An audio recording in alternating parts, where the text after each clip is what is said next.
A Man Named Otto was released in January of 2023, based on the movie called A Man Named Ove, made in 2016, which is based on the book A Man Named Ove, that was made in 2015.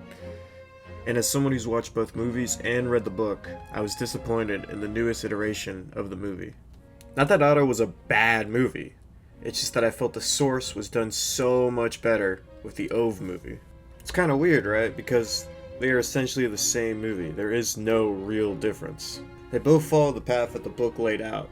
Thematically, there's not really a reason to watch both movies. But thematically, they're both drastically different. The movies both pretty much start out the same, both showing Ove's routine and his hard-nosed attitude towards money. They both follow very similar patterns, going through his first suicide attempt and backing up the trailer of his new neighbors. In both movies, in the first 20 minutes or so, you get a good sense of what his character is. But after the opening, I think it changes quite drastically. In the movie Otto, they do these very quick flashback scenes that sort of give you a baseline information of Otto's past.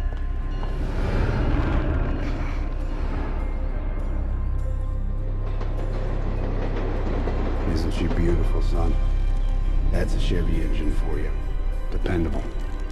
Not enough you can depend on in this world. Dad, this is Otto. That's enough now, darling. Which is fine, but also doesn't tell us nearly enough about the character. But in the movie Ove, they dedicate 20 minutes of the runtime on Ove's past, talking about his father and why Ove loves cars so much. In Otto, you get this second clip of Otto's father talking about cars. It doesn't really say a lot about what Ove's life was like and what made him the way he is. In Otto, they just say, "My father died, and I liked cars because of my dad." Where did you learn so much about cars? From my father. That's all we really talked about. He was a good dad. Dependable. He passed away. There's a huge difference between this That's a Chevy engine for you. Dependable. and an 8-minute chapter dedicated to his father. This, more than anything else, was kind of my main gripe with the new movie. It didn't give a lot of runtime towards Otto's past. They tried to do the same thing as Ove, but with less amount of time. The movie Ove spends minutes upon minutes on Ove's past. I think the people who made Otto wanted to spend more time in the present, which is a choice that I get, but you can't make me feel things for characters I have hardly seen. How can you expect me to care for a character when you didn't care to give them any amount of time on screen? You have to purposely put in time and effort. You want me to feel sad for his dad? Show me his dad. Want me to feel the romance between Sonia and Ove? Show me Sonia and Ove together. You want to tell me he's a great handyman? Show me he's a great handyman. For a movie that is 10 minutes longer, it shows way less. They want me to feel emotional without anything to really get emotional about. It's like using a gun full of blanks. It just doesn't hit as hard. If you want the audience to feel something, you have to have a setup. There's a famous theory called Chekhov's gun. If you mention or show a gun, there's gotta be a reason for it. Both movies have different ways of doing it, but one is so much better because the time it dedicates to it. I know I sound a bit repetitive, but I wanted to hammer in the point here about the time spent on characters. There's also something being said on how we do the payoff.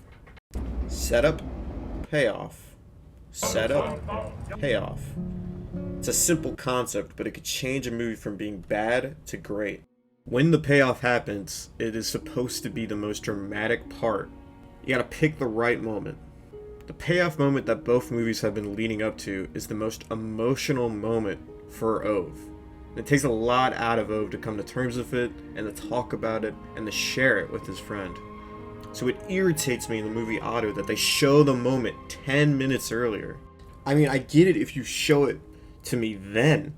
Fine, whatever, but why show it again 10 minutes later? Why show it twice? Why shoot the body 2 times when he's already dead? The second time was not going to do anything for me. I already know what happens. But Otto's like, the audience needs to know about this moment right here, right now. And they still feel like the audience doesn't get it, so they just straight up tell us what happened. What are we doing? I feel like a fucking baby. Why are you treating the audience like this? Now, I don't hate A Man Called Otto. but it does irritate me because I know it could be done so much better and has been done so much better. I watch Otto and I think this is a C movie. It's a passable, not a big risk taker, family friendly movie. I watch Ove and I think this is a B+, maybe an A. It tried a lot harder, it resonated emotionally, it took risk. And at the end of the day, that's the movie that I'll remember. A movie that took the time and the effort. A movie that had the best setup and payoff.